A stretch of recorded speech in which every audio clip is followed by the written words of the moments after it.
2025-26 বৰ্ষৰ জিএনএম আৰু BSc nursing কোৰ্চৰ application form আহি গ'ল। চৰকাৰী যদি কোৰ্চ কৰিব বিচাৰিছে জিএনএম বা বিএছচি নাৰ্ছিং, তেতিয়াহ'লে এই ভিডিঅ'টো সম্পূৰ্ণ চাই থাকক। এই জিএনএম আৰু বিএছচি নাৰ্ছিং কোৰ্চৰ ফৰ্ম ফিলআপ অসমৰ যিকোনো ডিষ্ট্ৰিক্টৰ কেণ্ডিডেট ফৰ্ম ফিলআপ কৰিব পাৰিব। যিসকলে 12 পাছ কৰিছে সেইসকল কেণ্ডিডেট ফৰ্ম ফিলআপ কৰিব পাৰিব।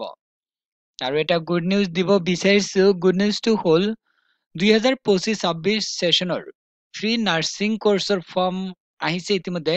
সেইখিনি ডিটেইলছ আমাৰ হাতত আহি পৰিছে। বিএছচি নাৰ্ছিং কোৰ্চৰ য'ত এডমিশ্যন ফ্ৰী, হোষ্টেল ফ্ৰী, খোৱা লোৱা ফ্ৰী, এইবিলাক কোৰ্চৰ মানে ডিটেইলছ আহি গৈছে। তোমালোকে খবৰ অতি সোনকালে পাই যাবা। কেনেকৈ এপ্লাই কৰিব লাগে সম্পূৰ্ণ ডিটেইলছ জনাই দিয়া হ'ব। এই ভিডিঅ' ডেছক্ৰিপশ্যনত হোৱাটছআপ চেনেলৰ লিংক পাবা, জইন হৈ ল'বা। ফ্ৰী কোৰ্চৰ আপডেট বিলাক দি থাকিম। এতিয়া মই এই জিএনএম আৰু বিএছচি নাৰ্ছিং কোৰ্চৰ ডিটেইলছ জনাম। ইয়াতে চোৱা, তোমালোকে এইখিনি ডিটেইলছ ইয়াতে মেনশ্যন কৰিছে। 1 নম্বৰত কৈছে যে কোৰ্চৰ নাম জিএনএম বিএছচি নাৰ্ছিং 2025-26 সেশন হয় আৰু পৰীক্ষা হ'ব অনলাইনত হ'ব, কম্পিউটাৰত পৰীক্ষা দিব লাগিব। জিএনএম আৰু বিএছচি নাৰ্ছিং কোৰ্চৰ এন্ট্ৰেন্স পৰীক্ষা কম্পিউটাৰত হ'ব, অনলাইনত হ'ব। ফৰ্ম ফিলআপৰ লাষ্ট ডেট হ'ল ফেব্ৰুৱাৰী মাহৰ 28 তাৰিখ। তাৰপিছত ইয়াতে চোৱা কি কৈছে যে জিএনএম বা বিএছচি নাৰ্ছিং পঢ়িবলৈ কি পাছ কৰা হ'ব লাগিব। এইখিনি মই জুম কৰি দিম। চোৱা ইয়াতে কি কৈছে যে 12 পাছ কৰা হ'ব লাগিব, সায়েন্সৰ হ'ব লাগিব, ফিজিক্স, কেমিষ্ট্ৰি, বায়লজি লাগিব, লগতে 45% লাগিব। আৰ্টছৰ আৰু কমাৰ্চৰ ছোৱালীয়ে জিএনএমৰ ফৰ্ম ফিলআপ কৰিব নোৱাৰিব।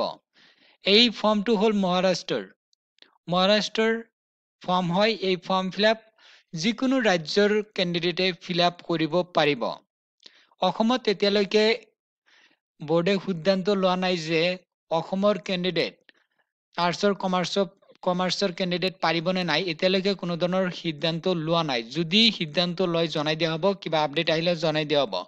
আৰু ইয়াতে কৈছে বিএছচি নাৰ্ছিঙৰ 12 পাছ সায়েন্সৰ হ'ব লাগিব, 45 পিচিবি বিচাৰিছে। SC ST OBC কেণ্ডিডেটৰ 40% বিচাৰিছে।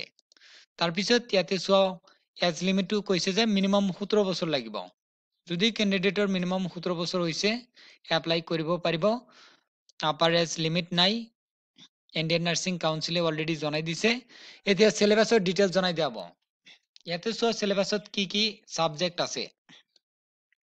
প্ৰথম কৈছে যে নাৰ্ছিং এপটিটিউড 20টা প্ৰশ্ন আহিব, MCQ 20 নম্বৰ থাকিব।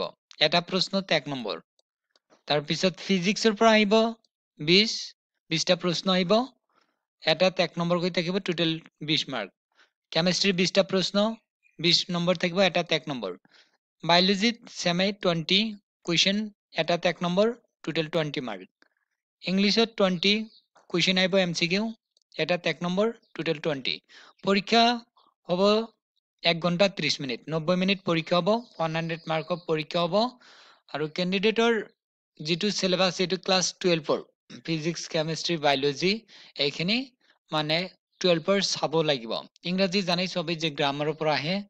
তাৰপিছত ইয়াতে চোৱা, ইয়াতে আৰু কি কি আছে যে এপ্লিকেশ্যন ফি 1000 অনলাইন পেমেন্ট কৰিব লাগিব। ইয়াতে কৈছে যে from Maharashtra state and all candidates from outside Maharashtra. মহাৰাষ্ট্ৰৰ বাহিৰৰ যিবিলাক ৰাজ্য আছে, চাপ'জ মহাৰাষ্ট্ৰৰ বাহিৰত অসম আছে, অসমৰ যদি কেণ্ডিডেট এপ্লাই কৰে তেতিয়াহ'লে 1000 অনলাইন পেমেন্ট কৰিব লাগিব। ৰিজাৰ্ভ কেটেগৰী কেণ্ডিডেটৰ 800, SC ST OBC যিবিলাক কেণ্ডিডেট আছে 800 পেমেন্ট কৰিব লাগিব। তাৰপিছত PWD কেণ্ডিডেটৰ 800 পেমেন্ট মোড অনলাইন। ইয়াতে কৈছে এপ্লাই মোড। ইয়াতে চোৱা এডমিট কাৰ্ডৰ ডেট এতিয়ালৈকে ঘোষণা কৰা নাই, কেতিয়া ইস্যু হ'ব বা কেতিয়া পৰীক্ষা হ'ব, ডেটটো আহিলেই জনাই দিয়া হ'ব। আৰু কাৰ কোনটো চেণ্টাৰত পৰীক্ষা হ'ব এডমিট কাৰ্ডত লিখা থাকিব। প্ৰথম চোৱা ৰেজিষ্টাৰ অপশ্যনত ক্লিক কৰি দিব লাগিব। মই ৰেজিষ্টাৰ অপশ্যনত ক্লিক কৰি দিছো। ইয়াতে কি কৈছে যে ৰেজিষ্টাৰ এটা অপশ্যন আছে। ইয়াতে চোৱা তোমালোকে ৰেজিষ্টাৰ আছে, ইয়াতে ক্লিক কৰিম। ক্লিক কৰিলে কি হ'ব, ৰেজিষ্টাৰ ফৰ্মটো আহি যাব। ইয়াতে চোৱা প্ৰথম কৈছে নাম লিখিব লাগিব, ফাৰ্ষ্ট নেম বা মিডল নেম এটা বক্সতে লিখিব লাগিব। তাৰপিছত লাষ্ট নেম, তাৰপিছত ইমেইল ID, পাছৱৰ্ড নিজৰ ইচ্ছামতে পাছৱৰ্ডটো বনাই ল'ব। তাৰপিছত সেই পাছৱৰ্ডটো কনফাৰ্ম কৰিব ইয়াতে। তাৰপিছত ডেট অফ বাৰ্থ, তাৰপিছত ইয়াতে ৰেজিষ্টাৰ অপশ্যন আছে, ক্লিক কৰি দিব লাগিব। ক্লিক কৰা যেতিয়া ক্লিক কৰা হৈ যাব, তাৰপিছত কি হ'ব, ৰেজিষ্টাৰ হৈ যাব। হৈ যোৱাৰ পিছত ইয়াতে লগ ইন অপশ্যন আছে, বেক টু লগ ইন, ইয়াতে ক্লিক কৰিম।